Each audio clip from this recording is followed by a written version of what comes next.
telespectatori, bine v-am găsit la emisiunea noastră, Prima Casă cu Datorii.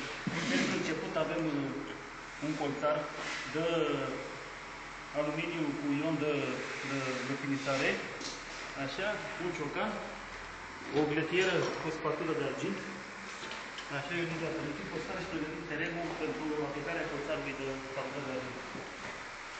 Așa. O curățăm din nou, să n-ai totul pe aici, ca să nu ai arunce colțarul. Așa. Așa. Eram să sparg geama. Și acum și tavanul. Acum verificăm unde vine la 90 de grade aici.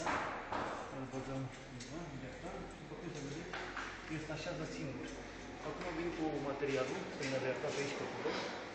Și cam asta e tot de va ajunge. Ne vedem la emisiunea următoare, Prima Casă cu Datorii.